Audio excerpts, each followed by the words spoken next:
Hello, hello, hello. This is Jenna Cantor. I'm all about physical therapy and the performing arts, and I'm the founder of Powerful Performer. Today, I'm going to be talking about something that was extremely eye-opening to me last week.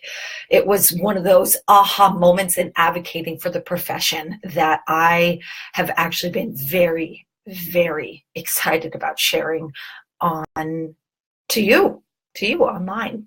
So there are, and to some people this might not be shocking, but there are politics to getting involved with advocating for the profession. Here's why this shocks me.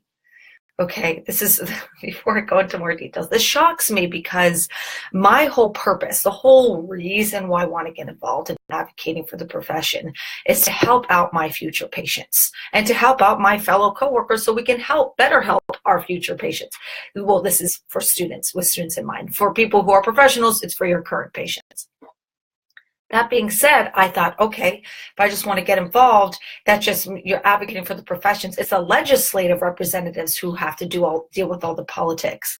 No, but there's politics to getting to those positions to make a difference with speaking and working with these people. It's like, what?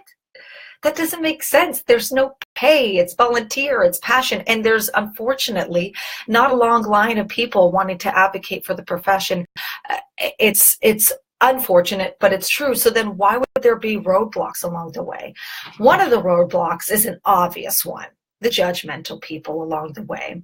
Unfortunately, there are both professional and students, though they would deny it, there is a lot of judgment. Oh, God, she got this one fact wrong, judged out. There could be, there's judgments on age. Ageism is a thing. Ageism is a thing. It is. If you're young, if you're new, if you're a student, but they love that you're a student, there still is this idea that because you're a student, before even asking what are you involved with, people just give you advice on what you need to do, even though you may have already done that, which in my case happens quite often and does grow a little bit frustrating because I don't know of a polite way to say, I've done all those things. Do you have anything new? Because my goal is not to sound like I've done all those things. It's really is seeking out because I want more. I want to get more involved. I love it. I love the idea of making a difference. I love what I got to experience last week with Lobby Day. So, all right, so we got ageism as a thing, you being a new as a student as a thing. There is also unwritten rules, lots of them, so many that people don't even know what they are. And this has to do with what level of involvement you need to have in order to move to the next level. But there isn't really anything written out on what the next level is within each section. So you're kind of guessing. So there's multiple ways to go around it. But then there's exceptions to the rules. Some people have made it past that. So you're like, okay. So maybe so it's going to be, if you are looking to get involved, it's going to be a guessing game along the way. Please feel free to contact me. I'm happy to discuss some possible ideas and go into more depth depending on where you live. So one of the ways that you can go about things, if your goal is to make it within two APTA positions, one, you can just start running right away. Now, here's the deal with this. There's going to be outside opinions and stuff, always. There's always going to be but when you do this, your likelihood of not getting the position your first time around is fine. But you have to be okay with rejection. You do. For any actors like me, we're like, okay, that's the story of my life. But so that's a big one. But you can apply for APTA positions multiple times and just keep on going. There are limited times you can hold positions and be involved within APTA positions. There are all these numbers that confuse the heck out of me, but that's once you get there. So don't worry about that for now. So that is one way, just applying directly. And when you do apply for these big APTA positions, there is a whole interview process. There are questions you're given in advance, like 2 weeks in advance, and you give your bio and everything. It's a lot of work, and there's a panel judging you, and it kind of makes me think of an episode of Grey's Anatomy where the redheaded doctor goes in to do her thing, but then she fails it because she ends up sleeping with the guy, and then she questions her whole religion and everything. That's sidetracked, but it just makes me think of that situation, like those private rooms where people enter to go get interviewed. The next way is to get involved on the state level. This can be difficult as well because there can be politics within your state. There definitely are in New York State for those who live in New York as well. And this has to do with people who have been around for a really, really, really long time. And God bless them. Man, these are people I look up to and admire and everything. However, there is this like, what do you know? You know, oh, little one. So if you make any little mistake or say something wrong along the way, it actually gets held on to longer compared to someone who has been around longer. If they make a mistake, it's just kind of like let go and glossed over. So it's an unfortunate thing, but it's true. It doesn't matter your enthusiasm. It doesn't matter how actively you are involved already. You have to prove to each individual one. So my personal opinion, a way to get around that is just literally get to know students. Literally just keep hanging out with students, people who want to stay active as students. Not only does that help increase membership for the organization at large, NYPTA and APTA, it also can help you out because the newer faces that come in that will not have that mindset could be votes as well. That sounds so sad to think of things like that. I don't like that. I just want to do, like, this is what I'm saying. I'm like, politics? Like, come on. This sucks, man. So within your state, there's the delegate assembly. There's, of course, we have a legislative task force. We have somebody who heads that. We have a public policy group, and there's somebody who heads that. So there's a bunch of little teams, and then you somehow, and then working your way up into, there's the greater New York, so there's the sections within. So for instance, New York, they have different regions. So there's greater New York, there's Brooklyn, there's, I think, Staten Island. I don't have it memorized. I think there's 10 different sections within the APTA, so in NYPTA. So you can work up in little positions outside of them. And then from there, you still need to make friends with the other different sections, the other different 10 regions.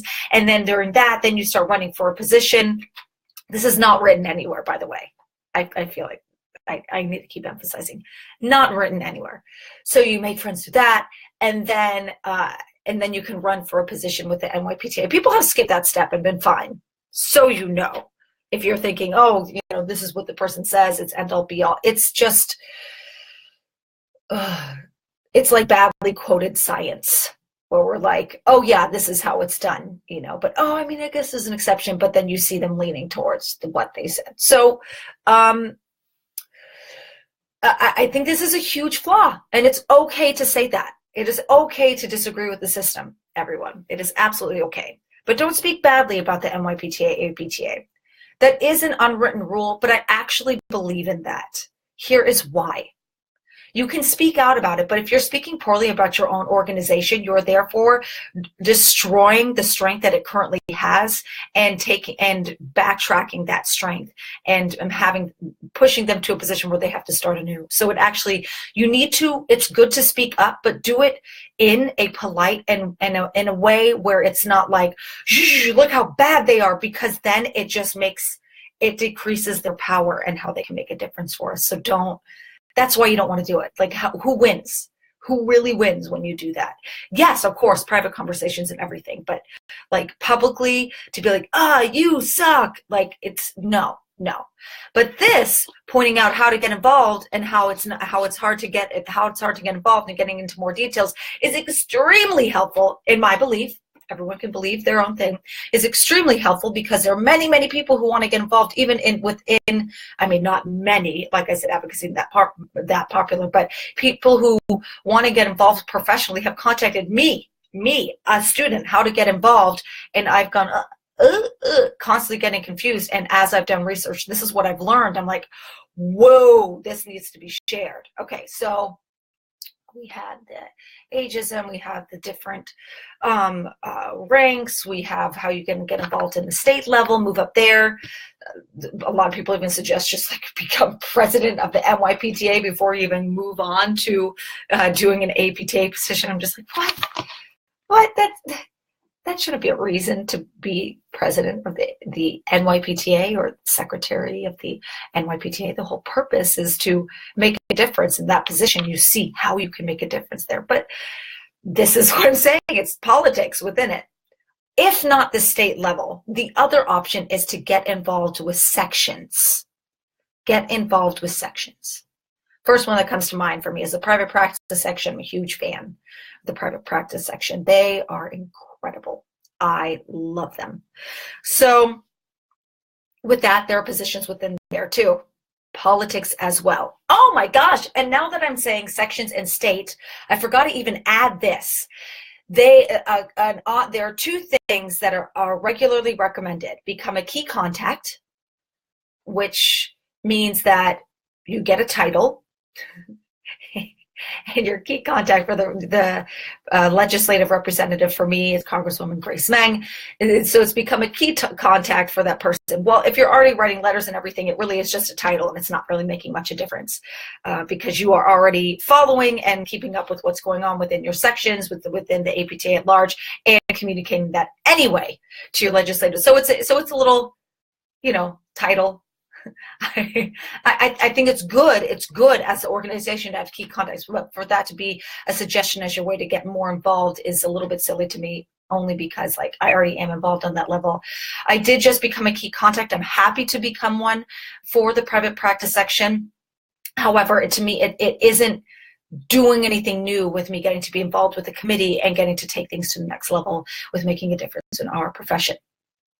Another one, so I say key contact, and the other one is like leaving my brain.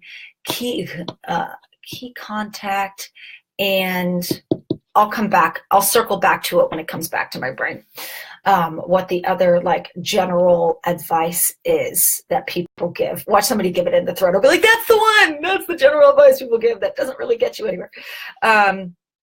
Okay, so then within the sections, oh yes, that's what it is. Fill out the volunteer form. There are volunteer forms that you get to fill out. You can go online. You Google a PPS, APTA, volunteer, same thing with your state. You can do NYPTA, volunteer, fill out that form. And hi, Katie. Hi, Lisette. Okay, so you fill out these forms, and then you put little check marks where you want to get involved, where you want to volunteer. And when I've reached out to people who head certain committees, like literally direct contact with like these people who I look up to so much, I'm like, how do I get involved? And they are the head of a committee. Okay, so head of committee here. And they say, go fill out this volunteer form. You know that's a dead end. You know it is. I filled out the volunteer forms, of course, because that's what I was told to do, so I can't like continue on. They'd be like, well, you didn't fill out the volunteer. But you know it's a dead end. Like, let's see if it's not. Let's see if something does come from that, from me getting involved. And they said, oh, we'll keep you in mind for the future. Right now we happen to be full, within the committee. I get that. I totally get that. I'm like, okay. So the reason why I'm saying, oh, that's a dead end is because I'm filling out a form that's a general form for the section or the state at large. So how do I know that list is given to the person who's the head of the committee that I've literally just been in direct contact with? Do they have their own list? I have a feeling not. I have a feeling it's not organized like that. So that just makes me go like, what? Very, very lost in the shuffle kind of thing. I'm not a fan of that system. I get it's something. I totally do. But it could be better, especially if you just directly contacted that individual. Okay. So get involved with the sections, move your way up in those sections. Once again, no specific rule on what positions you must or must not hold. And also and you'll be bounced around saying, oh, have you asked? And you should be asking advice. I ask advice all the time. That's the story of my life is asking advice all the time. even sent an email to get involved with the delegate assembly for my state, which I'm very, very excited about now joining the profession. And I am once again unable to attend the delegate assembly this year because I graduate. I'm just like, dude, why? No. Like, I mean, I literally consider skipping graduation for this because it's that important to me, but I'm like, I have to graduate.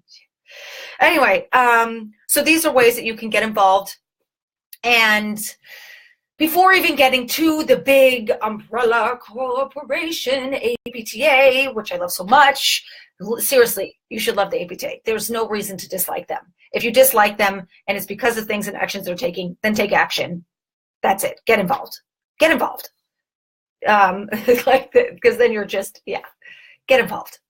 Complaining doesn't get you anywhere. So, and getting involved, a big part of getting involved is becoming a member of the APTA, NYPTA, is becoming a member. If you are not a member and you're a voice that doesn't like what's happening and you want change and you're not a member, you have no voice for that change. That's a big deal. Okay, so then you go into the APTA. So when the APTA, they have like the known positions: the secretary, the treasurer, the president, the vice president, I don't remember what else. I'm not good. I don't necessarily have the best memory. I have to like repeat things a lot and say it out loud a lot to get to know it very well. So there's all these positions within the APTA, and then there are these directors. And I was so confused. I was like, there's multiple director positions. What do these director positions do? The director positions, apparently they're in charge of different committees and things going on within the APTA, and it's like spread out. And I think it's the same thing for like the secretary and stuff. They also, aside from their one job, they are spread out to oversee other committees as well. So I was like, oh, okay, that's cool. So that's how that works. And then there's a limited number of time you can hold a position, and there's also a limited number of time you can hold a position within the APTA at large, and which is good. And apparently there are some loopholes, which is why we are seeing some people stay around for really, really long periods of time. But I think it can be 9 years. Somebody please correct me.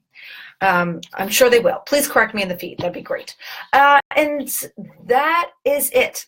Those are the politics within the politics. I think what is the hardest part is just knowing that along your way, no matter how good intentioned you are, there's always going to be somebody who naysays you, which is so unfortunate. And those who are naysaying, you know what? Awesome. I'm glad you're excited about advocating for the profession and you are fired up for making a difference and stuff. But please, like, if you have feedback in general, and this is, I will close with this. If you have feedback in general, I love it. I love hearing other opinions and everything. Like, yeah, that helps open my eyes, helps me learn, helps me grow in everything. But if you have something negative to say about somebody who is clearly trying to make a positive difference, and I am that person, or if you see that for somebody else who's watching and they see and they observe me getting negative feedback, that is discouraging to people who want to get involved. And I've been contacted on these accounts. So please be careful on that, like how you write, or if you do feel like you are going off on a tangent, it is to correct me, then private message me. I'm personally happy to get the feedback either way.